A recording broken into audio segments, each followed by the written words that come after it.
Assalamualaikum warahmatullahi wabarakatuh. Perkenalkan, nama saya Nurfida Ain dengan NIM 216500084 dari kelas B. Di sini saya akan menjelaskan contoh kasus jenis-jenis cybercrime.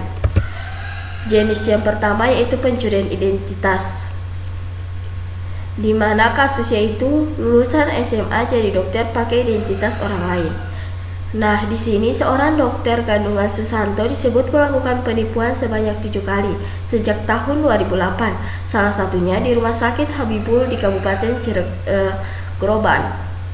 Grobogan, Jawa Tengah, yang mengaku pernah kecolongan akibat aksi dokter kandungan Susanto. Pasalnya, Susanto pernah dilantik menjadi direktur utama di rumah sakit itu. Tetapi beberapa waktu kemudian Susanto menghilang tanpa kabar. Saat dicari, pihak rumah sakit menemukan beberapa berkas pendaftaran milik Susanto ternyata palsu. Susanto merupakan lulusan sekolah menengah atas atau SMA, di mana dia berpura-pura menjadi dokter di Rumah Sakit Belindo Husada Citra atau PHC Surabaya, Jawa Timur. Aksi Susanto sebagai dokter gadungan berlangsung sejak 2020 dengan cara memalsukan dokumen saat melamar di RS PHC. Contoh jenis pencurian identitas yang kedua yaitu kasus warga sekampung tiba-tiba ditagih utang fiktif. Nah, di mana ratusan orang warga satu kampung di Kabupaten Garut, Jawa Barat mendadak ditagih pembayaran pinjaman oleh Lembaga Pembiayaan Pemodalan Madani atau PNM. Padahal menurut mereka tidak pernah meminjam uang. Warga desa Sukabakti, Kecamatan Tarokon Kidul, Garut, berbondong-bondong membuat surat pernyataan tidak pernah meminjam uang ke PNM. Nama mereka masuk dalam daftar tagih PNM karena tercatat meminjam sejumlah uang. Rata-rata warga ditagih sebesar 800.000 hingga 2 juta rupiah. Diduga ada pihak yang mencuri lebih dari 400 data pribadi warga untuk dijadikan jaminan pinjaman. Sementara itu, pihak desa telah melakukan pendataan. Usai menerima informasi warganya mendadak ditagih pihak fiktif. Hasilnya, 400 lebih warga dari 6 RW menjadi korban. Selanjutnya, jenis pencurian identitas yang selanjutnya itu kasus polisi tangkap pelaku pencurian identitas untuk pinjaman online di Pontianak, di mana kasus kejahatan pencurian identitas atau menggunakan data orang lain dalam pengajuan pinjaman dana daring atau online diungkap tim Subnit 2 Cybercrime Polda Kalimantan Barat. Tersangka yakni Rusti Hardanto dengan korban sekitar 80-an warga dan perusahaan berbasis aplikasi penyedia layanan pesan serta hotel yang memiliki fasilitas pay later. Modus tersangka yaitu dengan mengumpulkan fotokopi KTP dan foto pemilik KTP hingga terkumpul sebanyak 80 buah sepanjang Maret sampai Mei 2019. Para korban ini merupakan warga Komplek Yuka Pontianak Barat 40 orang, warga Sungai Rengas 20 orang, dan Palvi 20 orang. Tersangka kemudian mengunggah identitas warga yang merupakan para korban kejahatan identitas ke akun aplikasi penyedia e-later. Hasil pengajuan 80 data orang tersebut yang mendapatkan persetujuan sebanyak 70 dan memperoleh limit pinjaman 1 juta hingga 8 juta dalam bentuk poin pemesanan tiket pesawat dan referensi kamar hotel. Namun, uang hasil penjualan itu justru digunakan tersangka untuk kepentingan pribadi. Sementara, para korban mendapatkan tagihan untuk penggunaan yang tak pernah dilakukan. Contoh kasus yang kedua yaitu phishing. Kasusnya yang pertama yaitu cerita korban penipuan kerja part-time rugi hingga 200 juta rupiah. Di mana di sini seorang wanita di Kota Medan mengaku rugi hingga 200 juta dikarenakan jadi korban penipuan kedok kerja part-time atau kerja paruh waktu. Mulanya korban mengaku bekerja part-time dengan terduga pelaku dengan like dan follow sejumlah akun media. Lantas orang terduga pelaku korban diajak untuk masuk grup kripto. Dari situlah korban beberapa kali transfer uang Korban mengaku dijanjikan keuntungan 20 hingga 30%. Maka dirinya transfer uang banyak. Setelah transfer beberapa kali dan angkanya mencapai lebih dari 200 juta, akun terduga pelaku menghilang dan grup dibekukan. Contoh kasus phishing yang kedua yaitu waspada modus penipuan dan peretasan HP lewat link. Bareskrim Polri membekukan tindak pidana penipuan online berkedok link aplikasi. Modus penipuan melalui link kiriman paket via pesan singkat dengan korban sebanyak 490 orang dan kerugian mencapai 12 miliar. 13 tersangka diamankan. Dalam aksinya, pelaku mengirimkan link ke aplikasi pesan singkat korban yang menyatakan korban telah memesan paket dan kirimannya telah tiba. Korban yang penasaran membuka file karena tertulis lihat paket. Ternyata korban membuka link penipuan untuk meretas HP korban. Peretasan untuk menguasai semua aplikasi di HP korban tersebut termasuk mobile banking. Saat membuka link, korban terkejut karena ada pemberitahuan ponsel telah diretas. Korban saat itu tak mampu mengakses HP miliknya termasuk semua aplikasi. Pelaku menguasai ponsel korban dan dapat mengakses perbankan, email, hingga aplikasi pesan singkat. Dalam waktu singkat, pelaku menguras rekening korban melalui aplikasi mobile banking dan dompet digital. Polisi Link mengingatkan warga agar waspada saat menggunakan aplikasi, membuka atau gambar di pesan singkat, terutama yang berada dalam pesan dari orang yang tak kita kenal. Contoh kasus phishing yang ketiga yaitu buka undangan pernikahan miliaran uang melayang. Pengusaha di Malang kehilangan uang miliaran usai buka undangan digital bersama kuasa hukumnya. Ia melapor ke SPKT Polda Jatim setelah saldo miliaran rupiah ludes gara-gara membuka undangan yang masuk lewat aplikasi pesan singkat. Pengusaha tersebut kaget lantaran tiba-tiba muncul aplikasi yang tidak pernah diunduh. Sejurus kemudian uang simpanannya ludes. Kuasa hukumnya mengaku sudah melaporkan ke bank yang bersangkutan namun belum ada respon. Kini korban tengah menjalani pemeriksaan atas laporannya. Selanjutnya jenis yang ketiga yaitu malware. Contoh kasusnya yaitu ISQL Slammer yaitu bom komputer tahun 2003 yang menyebabkan penolakan layanan pada beberapa host internet dan secara drastis memperlambat lalu lintas internet secara umum. Hal ini juga menyebabkan kerusakan pada router di seluruh dunia, sehingga menyebabkan lebih banyak perlambatan. Penyakit ini menyebar dengan cepat, menginfeksi sebagian besar dari 75.000 korbannya dalam waktu 10 menit. Program ini mengeksploitasi bug buffer overflow di produk database Microsoft SQL Server dan Netscope. Selanjutnya contoh kasus malware yang kedua yaitu Confiscare, juga disebut Down Up atau Down and Up, adalah worm yang muncul pada Oktober 2008. Confiscare menyerang Windows dan paling banyak ditemui dalam Windows XP. Microsoft merilis patch untuk menghentikan worm ini pada tanggal 15 Oktober 2008. Virus Confiscare tidak merusak file-file data user. Virus ini hanya memblokir situs-situs antivirus, updating Windows, serta situs-situs update sistem, firewall, serta database virus, dan lain-lain. Lantas, jika virus ini tidak merusak data, mengapa Microsoft mengeluarkan dana sebanyak $250 untuk mengungkap dan menangkap sang pencipta? Tak lain karena virus ini membuka lubang-lubang keamanan Windows. Contoh kasus malware yang ketiga yaitu Stuxnet, di mana Stuxnet ini yaitu worm komputer yang berbahaya yang pertama kali ditemukan pada tahun 2010 dan diperiksa telah dikembangkan setidaknya sejak tahun 2005.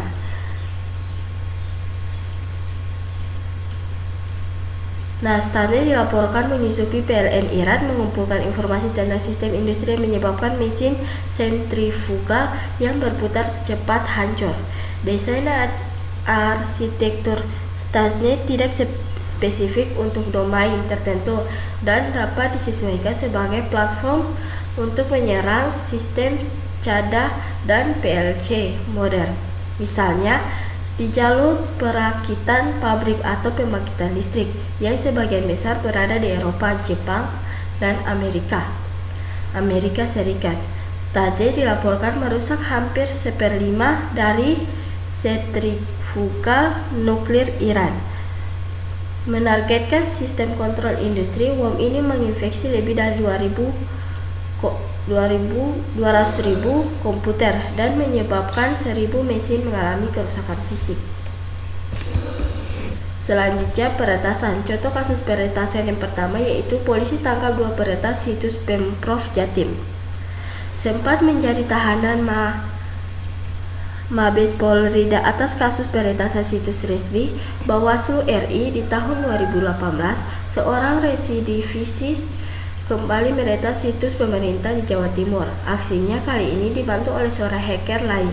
Kedua peretas melakukan aksinya dengan memasang optimalisasi mesin pencarian di konten penjudian yang berasal dari Kamboja.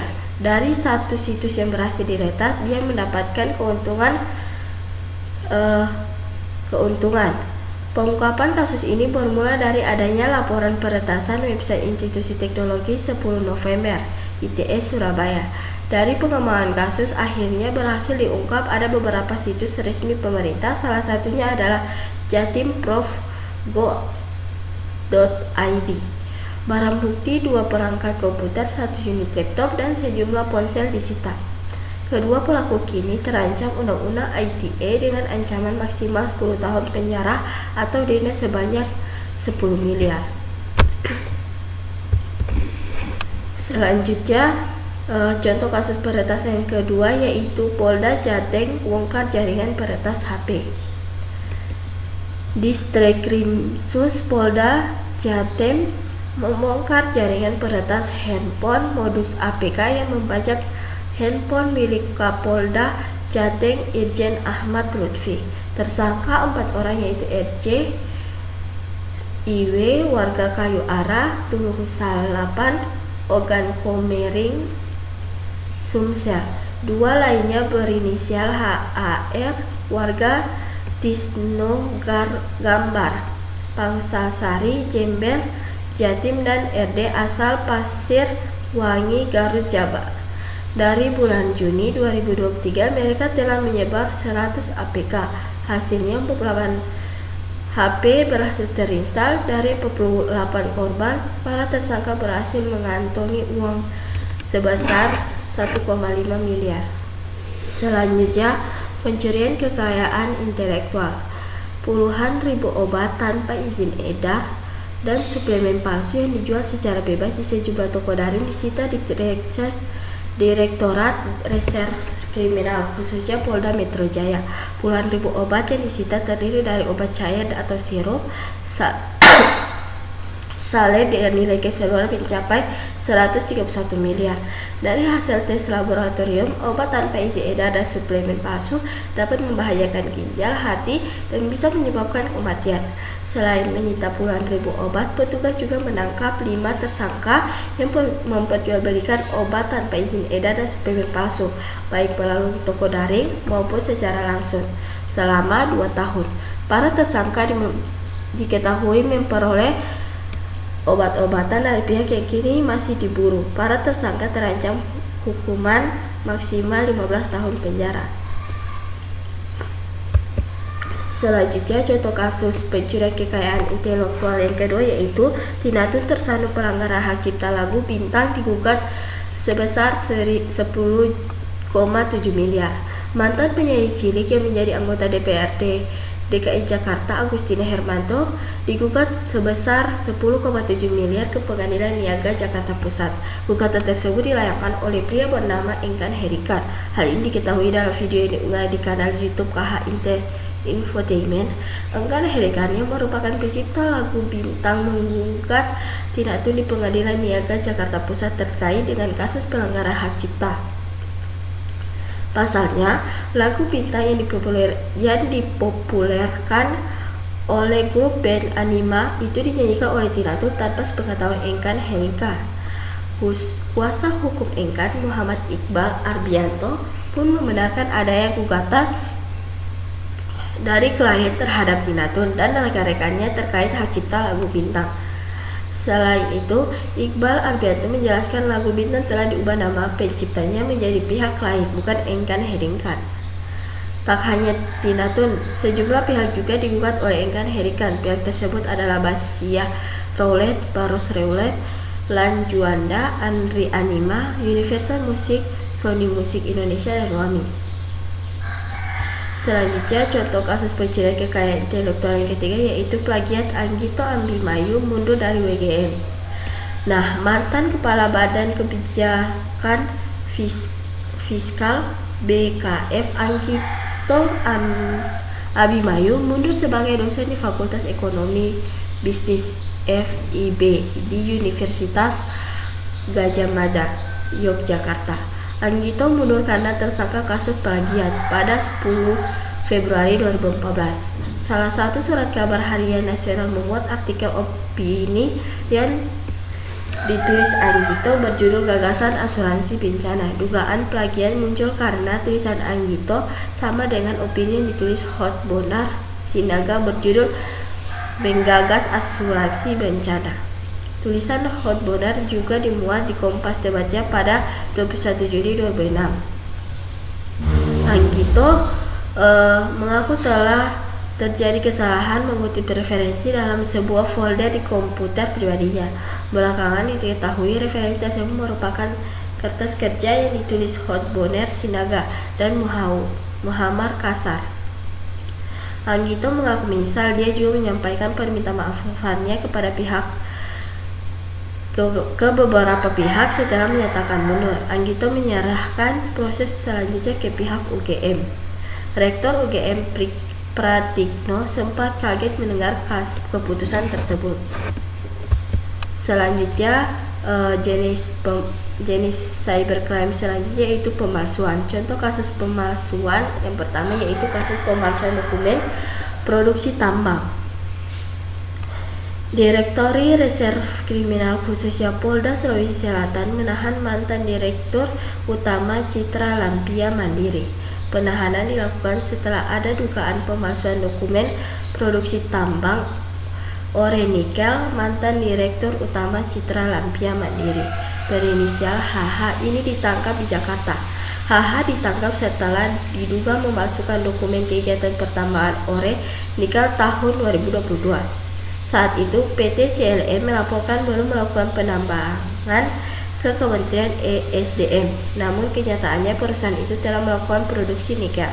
Polisi yang memeriksa belasan saksi akhirnya menetapkan HH sebagai tersangka. Selanjutnya, contoh kasus pemalsuan yang kedua yaitu pelaku pemalsuan dokumen perjalanan ditangkap. Tim Resmob Polres Sorong Kota berhasil menangkap empat pelaku pemalsuan dokumen perjalanan dengan menggunakan mode transportasi pesawat. Dokumen yang dipalsukan diantaranya sertifikat vaksin COVID-19 dan hasil tes PCR. Keempat pelaku yang diamankan di Polres Sorong Kota ini sudah menjalankan aksi mereka sejak 13 bulan 6 lalu. Selain memalsukan dokumen sertifikat vaksin COVID-19 dan hasil tes PCR, pelaku juga memalsukan tanda tangan pejabat berwenang.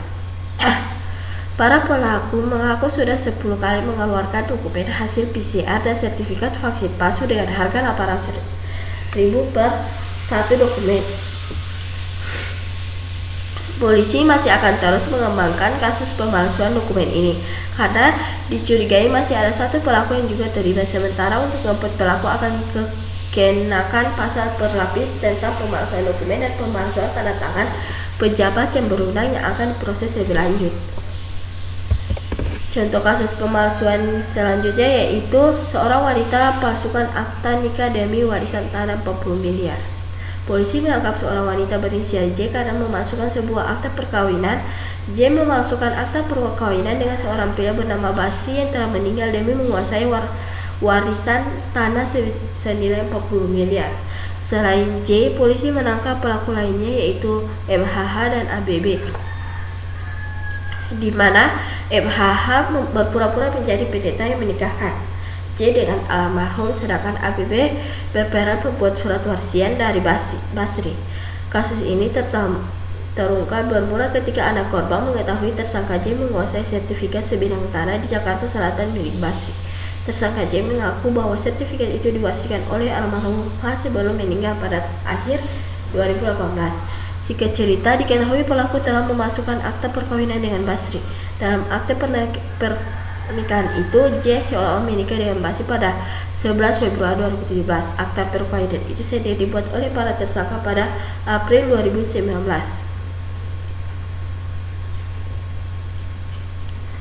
Tersangka J sendiri mengenal korban karena korban sering melakukan pengobatan alternatif kepada tersangka. Korban disebut meninggal karena sakit. Selanjutnya, jenis kasus cybercrime yaitu pornografi anak, di mana Polda contoh yang pertama, kasus yang pertama, Polda DIY tangkap 7 pelaku kekerasan seksual pada anak. Komisi Perlindungan Anak Indonesia atau KPAI mengapresiasi Polda Daerah Istimewa Yogyakarta yang membongkar jaringan kejahatan seksual anak. KPAI menyebutkan kasus kejahatan anak penting untuk diungkapkan karena anak rentan jadi korban kejahatan seksual. Ketua KPAI Susanto menyatakan kejahatan cyberpornografi menempati urutan ketiga teratas dalam dunia anak, sehingga pengungkapan kasus menjadi penting untuk dilakukan. Para pelaku ini dikelompokkan ke dalam 3 kategori, mulai dari pembuatan grup, admin grup, anggota grup yang memposting konten pornografi dengan korban anak. Dari hasil penyidikan, modus para pelaku ini adalah dengan berbagi konten pornografi anak melalui jaringan grup media sosial. Dari penangkapan ini, total polisi sudah menangkap sebanyak 8 orang. Contoh kasus pornografi yang kedua yaitu pelecehan seksual di sekolah, guru dilaporkan ke polisi.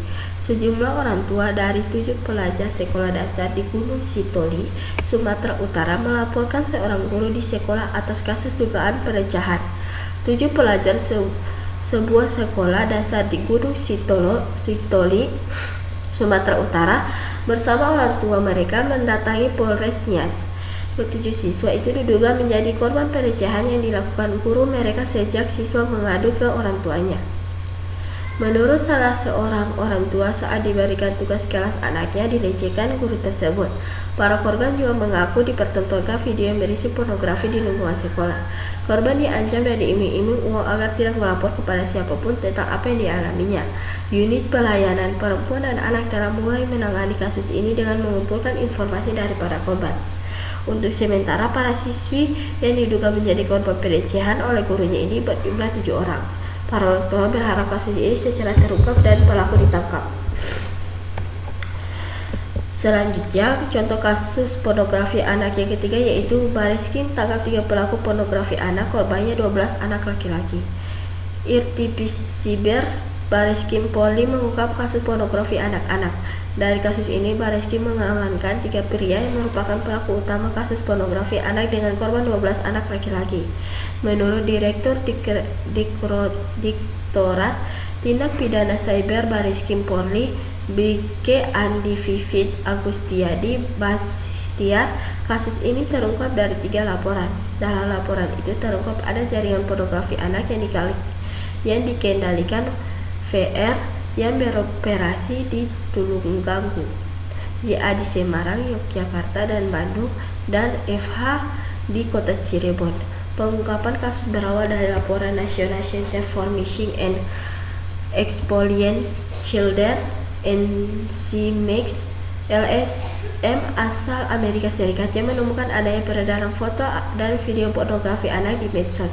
Ketiga tersangka melancarkan aksinya dengan modus yang berbeda, mulai dari memberikan snack dan mengajak ke tempat sepi hingga memburu anak-anak yang sedang bermain di warnet internet.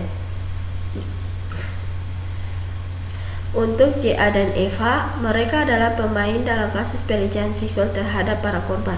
Sementara FR tidak, akan tetapi adalah pelaku yang menjual video asusila terhadap anak di platform Telegram. Selanjutnya, jenis cybercrime yang selanjutnya itu cyberbullying.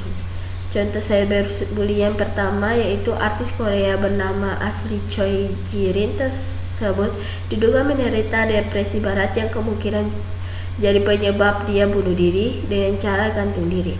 Apabila Choi Jirin ini atau yang dikenal Suli kerap menjadi sasaran nyinyir dan bully netizen gara-gara postingan di Instagramnya, termasuk saat hubungan dekatnya dengan Choiza terkuat. Terkait postingan nyinyir netizen itu, Suli pernah menyampaikan curahan hati alias curhatan dalam live streaming di Instagram Suli tersebut.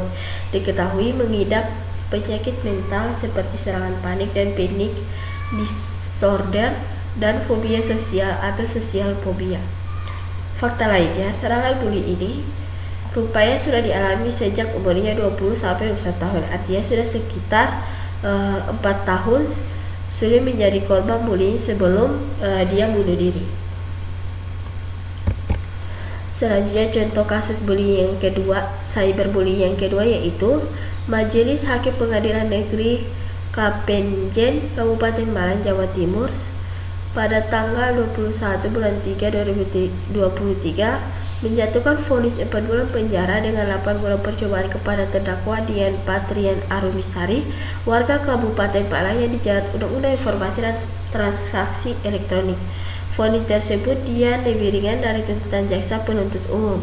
Sebelum jaksa menuntut Dian dengan pidana penjara 2 tahun 6 bulan dan didenda 750 juta subsidi 3 bulan kurungan, Majelis Hakim Pengadilan Negeri PN Kepanjen yang diketahui Amin Email Bureni menyatakan dia terbukti sengaja dan tanpa hak mendistribusikan atau mentransmisikan elektronik yang memiliki muatan penghinaan atau pencemaran nama baik. Perbuatan terdakwa melanggar pasal 45 ayat 3, Pasal 27 ayat 3 Undang-Undang Nomor 11 Tahun 2016 tentang perubahan atas UU RI Nomor 11 Tahun 2008 tentang informasi dan transaksi elektronik. Selanjutnya kasus cyberbullying yang ketiga yaitu seorang Ruben Onsu kesabarannya sudah habis melihat ulah warganet yang menghina anak-anaknya di media sosial. Ruben Onsu disebut akan melaporkan warganet ke polisi Kamis pada tanggal 17 bulan 12 2020 siang ini. Rencananya Ruben Onsu akan melaporkan warganet ke polisi tersebut disampaikan Minola Sebayan, pengacara Ruben Onsu. Warganet yang telah berani menghina veteran Beto dan anak-anaknya sudah diketerlaluan. Menurut suami Sarwenda, penghinaan veteran Beto yang menyebutnya anak pungut itu sudah sangat keterlaluan dan tidak akan diberi maaf.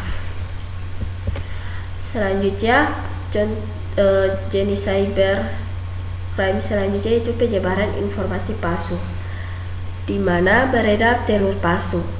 Beredar sebuah video aplikasi pesan singkat dengan klaim dugaan adanya telur palsu yang menarasikan video membekukan meskipun tidak disimpan dalam freezer, memiliki cengkang keras dan selaput tebak dibanding telur lain.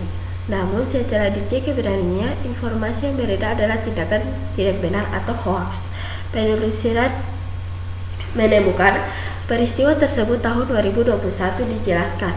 Polres Kediri Kota telah memastikan telur tersebut adalah asli berdasarkan hasil uji laboratorium Dinas Ketahanan Pangan dan Peternakan Kota Kediri. Jadi informasi dengan narasi dengan klaim dugaan adanya telur palsu adalah tidak benar atau hoax. Selanjutnya contoh kasus penyebaran informasi palsu yang selanjutnya itu penyebaran hoax streaming viral ditangkap. Pada Kamis 6 April 2023, setelah ramai di media sosial, penyidik di Reskrimsus Polda Metro Jaya menangkap 3 pelaku penyebaran berita hoax terkait tuduhan penyelenggaraan barang bukti streaming yang dilakukan oleh oknum kepolisian. Dari hasil penyelidikan, dalam menangkap 3 pelaku yang satu diantaranya merupakan perempuan berinisial AM, 2 pelakunya yaitu berinisial IAS dan EW, merupakan buzzer yang memiliki robot sistem untuk melakukan penyebaran informasi bohong di media sosial. Kombes Pol Auliansyah Lubis, Direktur Reserse Kriminal Khususnya Polda Metro Jaya, motif dan tujuan dibuatnya konten tersebut karena ketidaksukaan mereka terhadap Polri. Selain menangkap 3 pelaku, sejumlah barang bukti berupa CPU, layar komputer, dan handphone yang diduga digunakan dalam melakukan postingan tersebut diamankan oleh penyidik. Para pelaku dijerat Undang-Undang ITE dengan pidana 6 tahun penjara atas perbuatannya. Selanjutnya, contoh kasus penyebaran informasi palsu selanjutnya yaitu lagi-lagi seorang pemuda diamankan polisi gara-gara sebarkan informasi hoax tentang virus corona. Seperti hal yang terjadi di Kabupaten Pohuwato, di mana seorang warga desa Supayo, Kecamatan Penguat, diamankan oleh personal Polsek Penguat karena telah membuat dan menyebarkan informasi hoax, yang mana postingan tersebut membuat masyarakat menjadi resah. Pada tanggal 1 Mei 2020, saat diinterogasi, diketahui pemuda tersebut berinisial YM alias Rislan yang berumur 25 tahun, warga desa Sipayo, Kecamatan Paguat, Kabupaten Pohuwato. Kapolsek Paguat AKP Hercano Menangkali menjelaskan bahwa yang bersangkutan telah diamankan dan diinterogasi di Polsek Paguat terkait dengan berita atau informasi hoaks di akun Facebooknya yang dibagikan di grup portal Popayato yang isi postingannya menuliskan "Aduh, Sipayo pica 1 orang virus corona". Atas postingan tersebut, yang bersangkutan diamankan di Polsek Paguat. Kemudian yang bersangkutan mengklarifikasi bahwa dirinya hanya main-main dan hilaf. Kemudian dirinya sudah meminta maaf kepada pihak yang sempat membaca postingan dalam bentuk video dan berjanji yang bersangkutan tidak akan lagi membuat hal tersebut. Selanjutnya, jenis cybercrime yang selanjutnya peretasan email. Contoh kasus yang pertama yaitu hebat, hacker bobol email perusahaan, 1 korban rugi 48,2 M. Bareskrim Polri ungkap kasus bisnis email kompromis atau BEC dengan kerugian senilai 84,2 miliar. Tim penyidik Bareskrim Polri telah mengamankan 4 tersangka yakni nama CR, TN, YH, dan SA di beberapa wilayah DKI Jakarta. Para tersangka dilaporkan ke Bareskrim Polri oleh sebuah perusahaan Korea Selatan karena diduga telah melakukan penipuan senilai 5 juta USD. Diwartakan modus operandi para pelaku adalah dengan meretas email korban dan mitra dagang korban. Kemudian pelaku mengirimkan email palsu kepada korban yang berisi pemberitahuan rekening baru yang mengatasnamakan mitra dagang korban. Korban bukan hanya berasal dari Indonesia tapi dari negara lain seperti Korea, Afrika Selatan, Jepang, USA, dan sejumlah negara lain. Barang bukti yang diamankan dari para tersangka adalah akta pendirian perusahaan, buku rekening, kartu ATM, rekening korban, buku cek, bukti transaksi, cap perusahaan palsu, NPWP, identitas palsu para pelaku, dan uang sejumlah kurang lebih 29 miliar rupiah. Selanjutnya, contoh kasus peretasan yang kedua yaitu polisi tangkap komplotan penipuan perusahaan asing. 3 orang komplotan yang melakukan aksi penipuan terhadap sebuah perusahaan asing ditangkap oleh anggota Subdit Cyber di Treskrimsus Polda Jatim.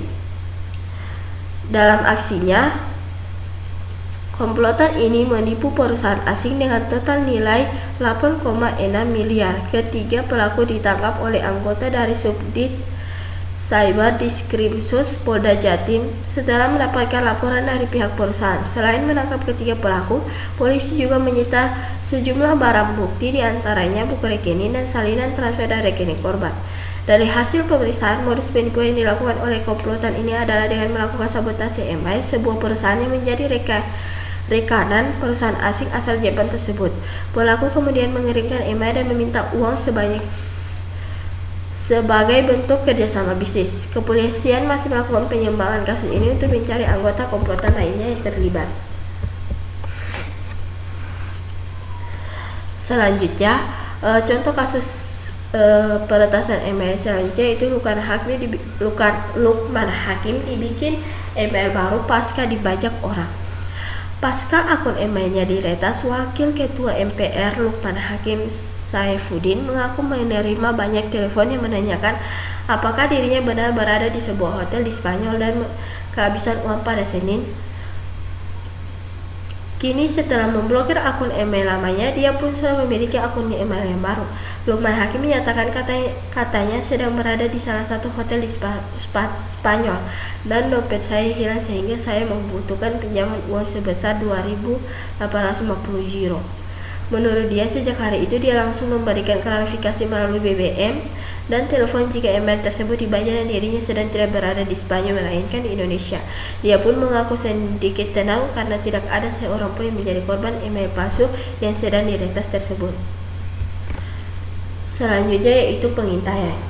Skandal pengintaian Australia-Indonesia adalah kasus dokumentasi rahasia yang dibocorkan pada tahun 2013 oleh mata-mata Amerika Serikat Edward Snowden yang kemudian dikutip oleh Australia Broadcasting Corporation dan surat kabar The Guardian.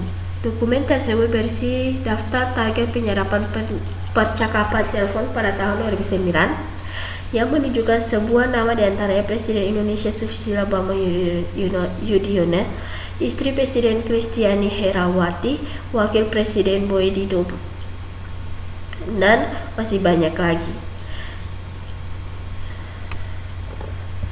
Selanjutnya, contoh kasus pengintaian yang kedua yaitu perempuan Papua oleh TPNPM OPM karena diduga agen intelijen. Aktivitas perempuan Papua tewas di tengah konflik berkepanjangan antara kelompok pro kemerdekaan Papua dan militer Indonesia. Pegiat HAM dan pengaman mengatakan jika konflik dibiarkan, korban terus berjatuhan. Tentara Pembebasan Nasional Papua Barat, Organisasi Papua Merdeka, TPNPB OPM, mengklaim telah menembak mati seorang aktivis perempuan Papua bernama Michelle Kurisindoga yang mereka sebut sebagai agen intelijen. Aparat gabungan TNI, Polri, dan Satgas Damai Cartens 2023 saat ini telah mengevakuasi jenazah Michelle yang ditemukan di distrik Kolawah, Kabupaten Ladijaya, Papua Pegunungan pada Kamis 31 bulan 8, 2023. Kabid Humas Polda Papua Kombespol mengatakan pihak masih melakukan pendalaman dan investigasi lebih lanjut terhadap kebenaran di balik kasus tersebut. Menurut kelompok TPNPB OPM memiliki kecurigaan terhadap warga yang mereka duga memiliki kedekatan dengan para pejabat atau tokoh NKRI dan menganggap mereka intel. Selanjutnya, contoh kasus pengintaian yang kedua yaitu matai-matai data pengguna AS karyawan TikTok dipecat.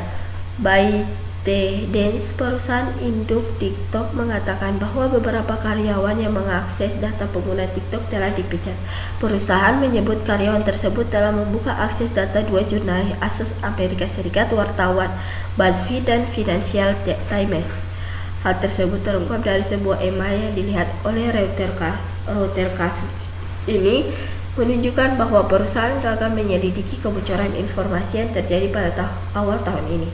Karyawan tersebut melihat alamat IP sama dengan karyawan yang diduga membocorkan informasi rahasia. Pengungkapan tersebut yang dilaporkan sebelumnya oleh New York Times dapat menambah tekanan yang dihadapi oleh TikTok dari anggota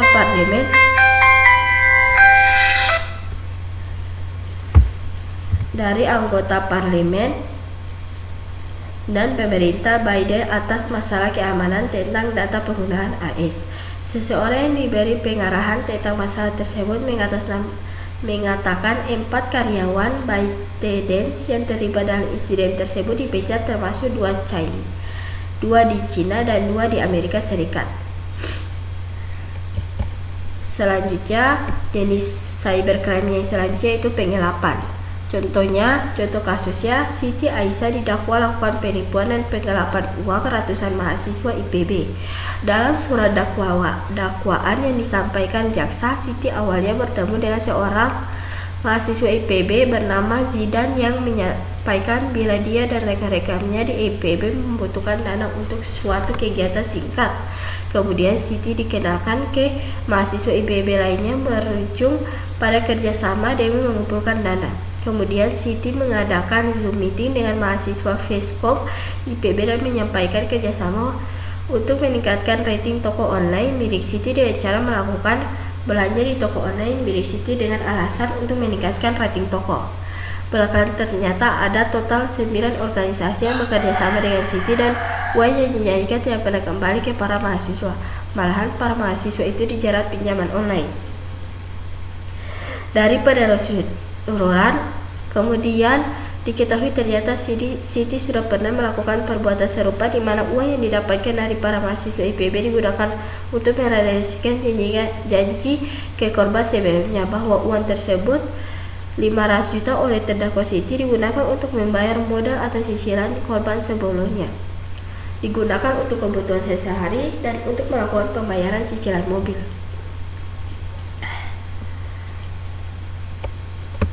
Selanjutnya, contoh penggelapan yang selanjutnya yaitu kasus pegawai Bank Jayapura gelapkan uang nasabah sebesar 1,4 M untuk judi online.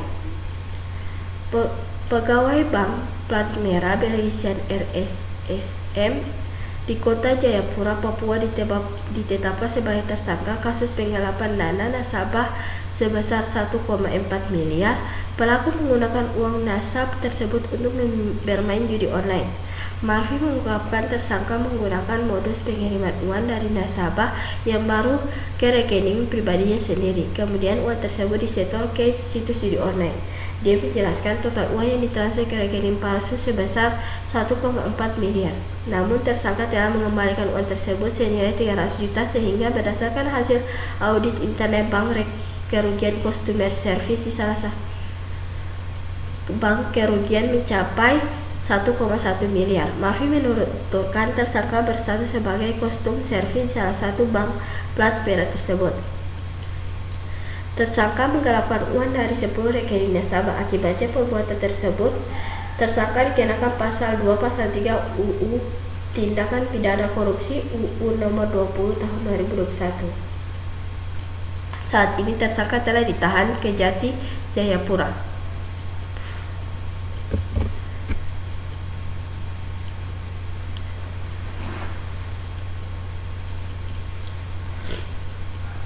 Selanjutnya, contoh kasus penggelapan yang selanjutnya, gelapan uang kantor sebesar 1,1 miliar buat jadi slot karyawan di Magelang dibekukan.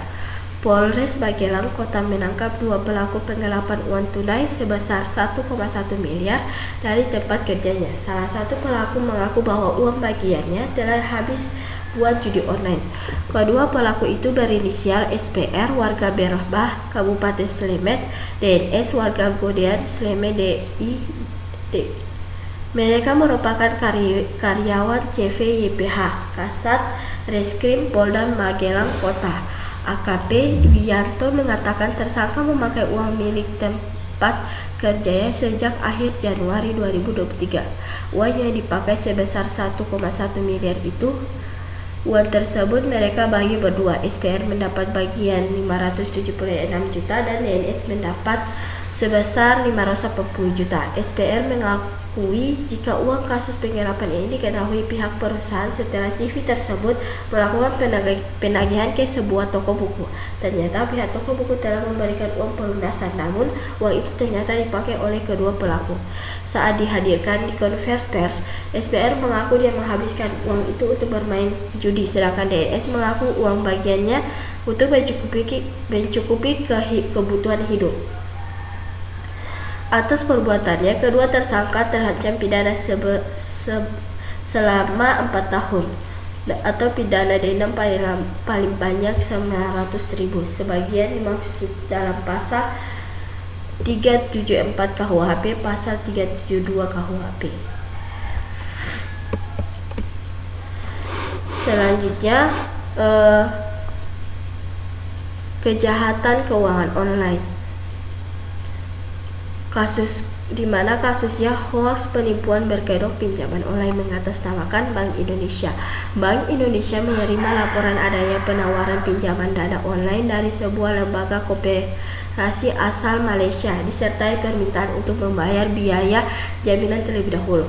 Perlu diketahui bahwa Bank Indonesia sebagai bank sentral tidak melakukan aktivitas komersial dan juga tidak bekerja sama serta tidak terafiliasi dengan perbankan atau lembaga apapun. Jadi modus di atas sudah pasti tidak bisa dibuktikan kebenarannya. Contoh kasus keuangan online selanjutnya yaitu tipu-tipu BitConnect, dana investor kripto lenyap 34 triliun. Kumbhani diduga mengatur skema Ponzi Tribegensi global yang melibatkan sekitar 22,4 US miliar atau 34,5 triliun dana investor. Departemen Kehakiman mengatakan pria 36 tahun itu didakwa dengan penipuan, konspirasi manipulasi harga komoditas, operasi bisnis pengiriman uang tanpa izin dan pencucian uang internasional. Kumbhani berhasil meyakinkan investor untuk berkontribusi pada program pinjaman perusahaan yang katanya melibatkan teknologi BitConnect trading bot dan perangkat lunak volatilitas kepada investor. Dia menjanjikan keuntungan dengan menggunakan dana dari investor untuk memperdagangkan mata uang kripto berdasarkan volatilitas pasar. Setelah 1 tahun, Kumbhani menutup program peminjaman dan menemukan cara untuk memanipulasi harga BitConnect coin. Pada puncaknya, BitConnect coin diperdagangkan dengan harga 463,31 US. BitConnect akhirnya hanya membayar investor paling awal dengan uang yang diambil dari investor yang baru bergabung. BitConnect menutup perusahaan pada 2018. Harga BCC kemudian jatuh dan menghapus nilai investasi yang ada. Kumbhani dan beberapa rekan konspirasinya kemudian melakukan penipuan dengan membawa sekitar 14,5 juta.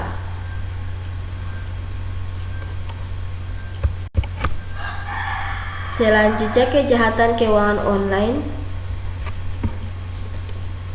Yang selanjutnya yaitu kawanan pelaku penipuan dan penggelapan di Kabupaten Jawa Barat, Jawa Timur ditangkap polisi. Modus pelaku pinjaman uang dengan jaminan perhiasan emas palsu. Kerugian yang dialami korban mencapai hampir 1 miliar rupiah.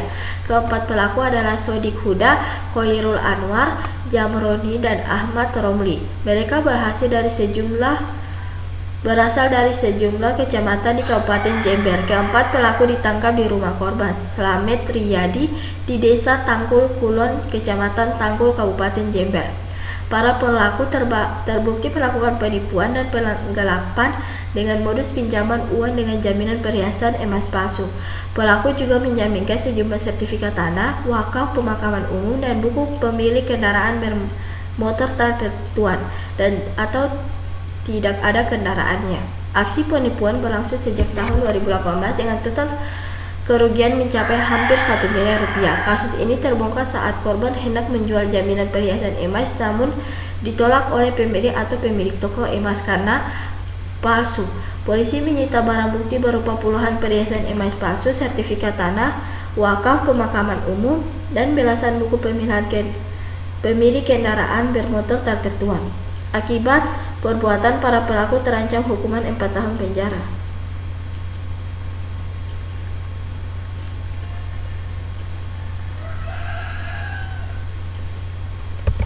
Selanjutnya, jenis crime yang selanjutnya yaitu pelanggaran privasi.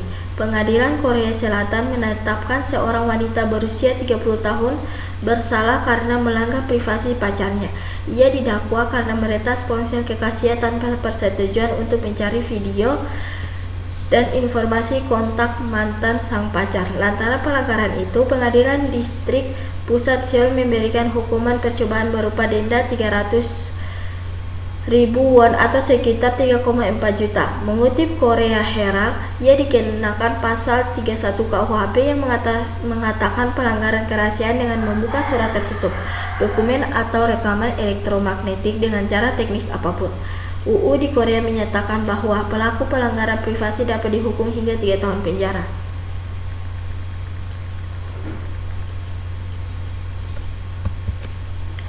Selanjutnya, kasus pelanggaran privasi selanjutnya, denda yang ditanggung Facebook dinilai cukup rendah. Komisi Perdagangan Amerika Serikat atau The Federal Trade Commission memastikan Facebook sudah setuju dengan membayar denda senilai 5 M USD terkait pelanggaran perlindungan privasi penggunaannya.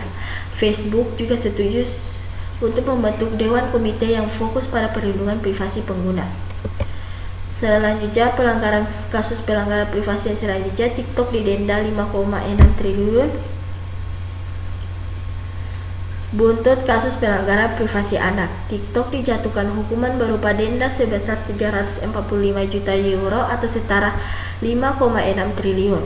Hukuman ini diberikan oleh Komisi Perlindungan Data atau Data Protection Commission atau DPC Irland pada 15 September 2023. Musababnya, TikTok melanggar peraturan perlindungan data umum Uni Eropa dan melanggar undang-undang perlindungan privasi anak. Denda senilai 5,6 triliun ini merupakan yang terbesar yang pernah dijatuhkan pemerintah Eropa untuk TikTok. Sedianya, Data Protection Commission Irland sudah mulai menyelidiki TikTok sejak 2021.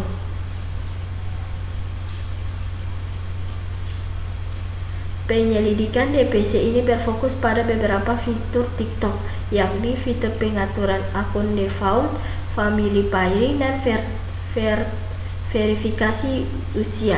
Dari hasil penyelidikan, DPC menemukan bahwa TikTok menyetel akun anak-anak di bawah usia 13 tahun ke mode publik secara default.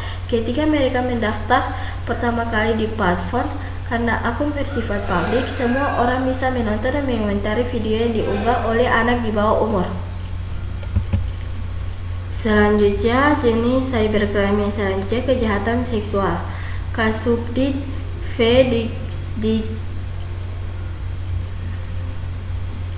Selanjutnya, kejahatan seksual.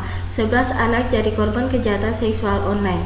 Kasubdit Bareskrim Polri Kombes Pol Hutagol menyebutkan ada 11 anak di bawah umur yang menjadi korban kejahatan seksual online dengan tersangka berinisial S atau Reza, laki-laki berusia 21 tahun. Orang tua korban melaporkan adanya konten pornografi di ponsel milik anaknya serta adanya percakapan asusila melalui pesan instan WhatsApp yang dilaksanakan tersangka S, teman game online korban. Kemudian laporan tersebut ditindaklanjuti KPAI dengan membuat laporan ke Bareskrim Polri pada tanggal 22 September 2021. Jadi modus operandinya, tersangka bermain game bersama, mengiming-imingkan akan memberikan diamond kepada korban. Diamond atau DM alat tukar premium yang berfungsi mengoptimalkan tampilan dan performa pemain game online Free Fire yang bisa digunakan untuk membeli karakter, memperkuat senjata, dan mendapatkan item eksklusif. Tersangka menjanjikan memberikan 500-600 diamond, di mana harga satu diamond dibeli menggunakan pulsa senilai 100.000. Karena bujuk rayu tersangka, kata Hutagol, korban tertarik kemudian bertukar nomor WhatsApp. Kemudian tersangka mengirimkan video pornografi kepada korban dan meminta korban mengirimkan foto atau video pornonya. Tidak hanya itu, tersangka memaksa korban untuk mau diajak video call seks melalui aplikasi WhatsApp. Selanjutnya, contoh kasus kejahatan seksual yang kedua yaitu kenal di media sosial, siswa SMP jadi korban pelecehan seksual. Kejadian bermula pada Jumat 6 Mei 2022 saat korban menginap di rumah ibu kandung korban Kecamatan Lebong Tengah sekitar pukul 7. Pelaku dan korban saling kenal melalui Facebook dan sering berkomunikasi melalui Messenger. Pelaku memuji korban untuk jalan-jalan. Di hadapan orang tuanya, korban mengatakan ingin pergi ke rumah temannya sekitar pukul 19.30 waktu Indonesia Barat. Padahal korban berjanji bertemu pelaku tak jauh dari rumah korban. Pelaku mengajak korban jalan-jalan mengendarai motor setiba di tempat sepi atau tepatnya di tempat pemakaman umum. Keduanya turun lalu duduk di kursi terbuat dari semen. Pelaku tiba-tiba melakukan pelecehan dengan menyentuh wajah dan bagian sensitif korban. Pelaku lalu mengajak korban pindah posisi ke arah perkebunan warga. Saat ingin berhubungan badan, korban menolak dan tetap dipaksa pelaku sehingga terjadi pencabulan yang dilakukan pelaku terhadap korban. Selanjutnya, contoh kasus kejahatan seksual yang selanjutnya, salah satu kasus yang saat ini menjadi sorotan publik adalah tewasnya anak pejabat gubernur Papua Pegunungan berinisial ABK yang berusia 16 tahun oleh pelaku yang dikenalkan lewat Instagram. Perkenalan itu lantas berlanjut ke Telegram. Keduanya disebut polisi bertukar nomor WhatsApp dan membuat janji untuk ketemuan. Tersangka menjemput korban dan membawanya ke tempat indekos. Dari keterangan tersangka, korban diketahui dicekoki minuman beralkohol dan diperkosa. Pasalnya, dari hasil forensik ditemukan luka di alat vital korban yang masih duduk di kelas 1 SMA itu. Saat itu, korban disebut mengalami kejang-kejang. Pelaku memberikan pertolongan dengan memberikan susu dan air kelapa. Selanjutnya, jenis cybercrime yang selanjutnya itu pemerasan online, di mana pengacara Ahmad Ramzi telah mengungkapkan fakta terkait video shoot yang melibatkan seseorang yang mirip dengan artis Rebecca Cooper.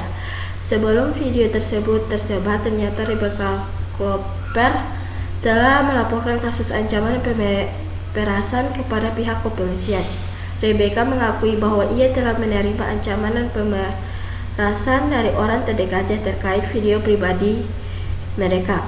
Menurut Ramzi, pengacara Rebecca yang telah membuat laporan tersebut pada akhir 2022, Rebecca pun membayar sejumlah uang mencapai puluhan juta rupiah agar video tersebut tidak tersebarluaskan. Ramzi menyebutkan bahwa salah satu tersangka dalam kasus ini adalah mantan orang terdekat Rebecca. Namun setelah tersangka tersebut berjanji menghapus dan menghancurkan video tersebut, Rebecca memilih untuk mencabut laporannya. Uang yang diberikan Rebecca sekitar 30 juta beransur, jadi tersangka mengancam sekali. Selanjutnya, kasus pemerasan online yang kedua, yaitu polisi kembali tetapkan aktivis LSM sebagai tersangka kasus pemerasan. Terungkapnya kasus ini berawal ketika pelaku melakukan pemerasan terhadap anggota satuan Satgas yang saat ini tengah memburu eksekutor pemacokan begal terhadap pegawai Basarnas.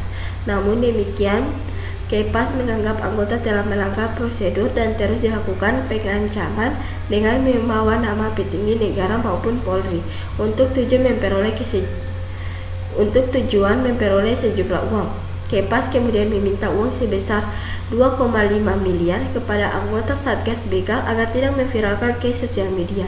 Selanjutnya terjadi negosiasi antara anggota polisi dengan Kepas hingga akhirnya pelaku meminta uang sebesar 250 juta. Dalam penangkapannya ini, Polrestro Jakpus menyita barang bukti berupa surat yang akan dikirimkan ke Presiden RI dan Komisi 3 DPR RI terkait pelanggaran SOP oleh anggota Polri. Sekian penjelasan dari saya mengenai contoh kasus-kasus pada jenis-jenis cybercrime. Lebih dan kurangnya mohon dimaafkan. Wabillahi taufiq walhidayah. Wassalamualaikum warahmatullahi wabarakatuh.